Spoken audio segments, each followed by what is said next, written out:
नमस्कार, मैं नायब सिंह। बने रहिए हमारे साथ हैं नेस मिक्सिंग में। हरियाणा में विधानसभा चुनाव हो चुके हैं। उसके तुरंत बाद एग्जिट पोल आया है।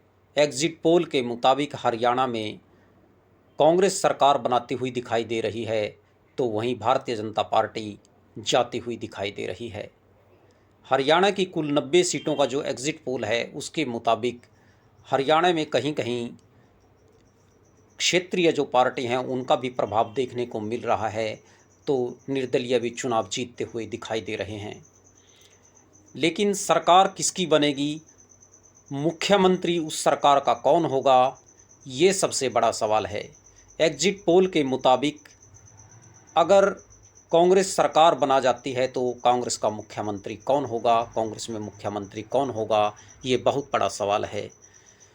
क्या भूपेंद्र सिंह हुड्डा हरियाणा के मुख्यमंत्री होंगे या फिर अशोक तंवर, कुमारी सैलजा, रणदीप सिंह सुरजेवाला का भी नंबर लग सकता है, ये भी बड़ा सवाल है। लेकिन यदि भारतीय जनता पार्टी की सरकार जोड़ तोड़ करके सरकार बना जाती है, तो उसका जो मुख्यमंत्री का चेहरा है वो नायब सैनी ही होंगे।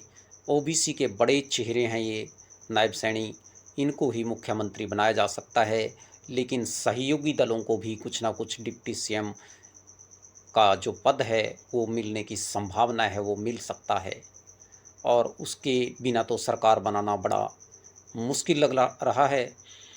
लेकिन हरियाणा में पिछले जो 10 साल का कार्यकाल रहा है, उसमें मनोहर लाल खट्टर को मुख्यमंत्री बनाया गया भारतीय जनता पार्टी की तरफ से। लेकिन बाद में उन्होंने मुख्यमंत्री बदलकर नायब सैनी ओबीसी समाज से बनाया। और हुआ क्या, जो हम देखेंगे पंजाब में अपना जो नज़दीकी है राज्य, उसकी सीमा लगती है हरियाणा के साथ, वहाँ भी चन्नी के साथ कुछ ऐसा ही हुआ जो नायब सैनी के साथ होने जा रहा है, ऐसा देखने में आ रहा है। यदि हरियाणा में कांग्रेस की सरकार बनी तो भूपेंद्र सिंह हुड्डा को ही मुख्यमंत्री बनाया जा सकता है, ऐसा मेरी समझ है। लेकिन ऐन वक्त पर चुनाव ख़त्म होते होते अशोक तंवर का रैली में आना, महेंद्रगढ़ की रैली में आना, राहुल गांधी के संकेत पर या राहुल गांधी का उन्हें पार्टी में शामिल करवाना इस बात का संकेत दे सकता है कि कहीं ना कहीं डॉक्टर अशोक तंवर को भी मुख्यमंत्री या डिप्टी सीएम हरियाणा का बनाया जा सकता है। लेकिन उसके तुरंत बाद, उनकी ज्वाइनिंग के बाद प्रेस कॉन्फ्रेंस में उन्हें अजय माकन के द्वारा सम्मानित भी किया जाता है। और उसके बाद खड़गे व दीपेंद्र सिंह हुड्डा को एक साथ मिलवाया जाता है। तो इससे मायने लगाए जा सकते हैं कि दीपेंद्र हुड्डा और अशोक तंवर भी हरियाणा के सीएम और डिप्टी सीएम हो सकते हैं। लेकिन हरियाणा में जो कांग्रेस के बड़े नेता हैं रणदीप सिंह सुरजेवाला, उन्होंने भी अपनी मुख्यमंत्री पद के लिए ताल ठोक रखी है।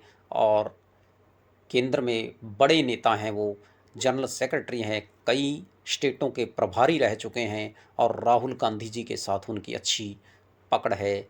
उन्हें भी सीएम बनाया जा सकता है, ये भी बहुत बड़ा सवाल है।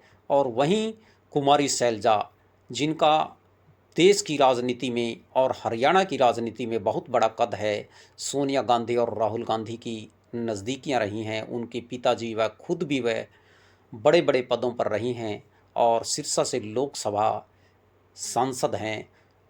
क्या उन्हें भी मुख्यमंत्री बनाया जा सकता है, ये भी एक बड़ा सवाल है। उन्होंने भी अपनी ताल ठोक रखी है कि वे भी मुख्यमंत्री के योग्य उम्मीदवारों में हैं।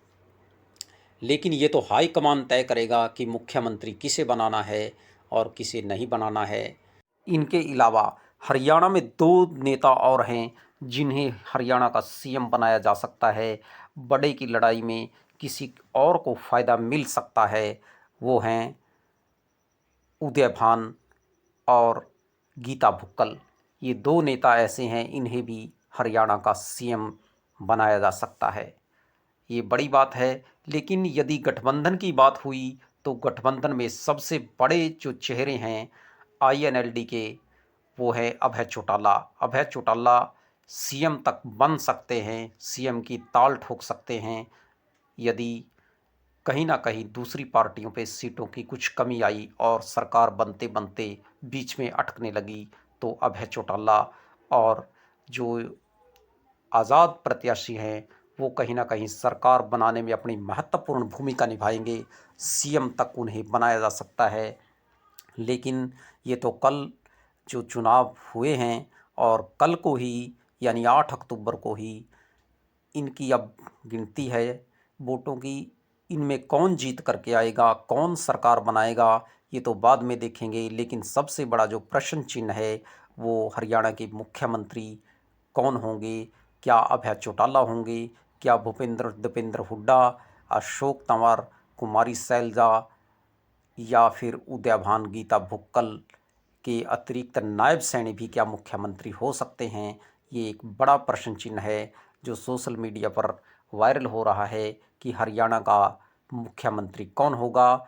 लेकिन उसके मुताबिक, पार्टियों के मुताबिक हम कह सकते हैं, जो एग्ज़िट पोल आया है उसके मुताबिक हम कह सकते हैं कि हरियाणा का जो मुख्यमंत्री होगा वो कांग्रेस का ही मुख्यमंत्री होगा। लेकिन अगर जोड़ तोड़ की राजनीति हुई तो उसमें कुछ भी हो सकता है। लेकिन एग्ज़िट पोल के हिसाब से जो हम पक्का कह सकते हैं, पक्के दावे के साथ कह सकते हैं कि हरियाणा का मुख्यमंत्री कांग्रेस पार्टी का होगा। कौन होगा ये बड़ा प्रश्न चिन्ह है, ये इस पे बड़ा क्वेश्चन मार्क लगा है।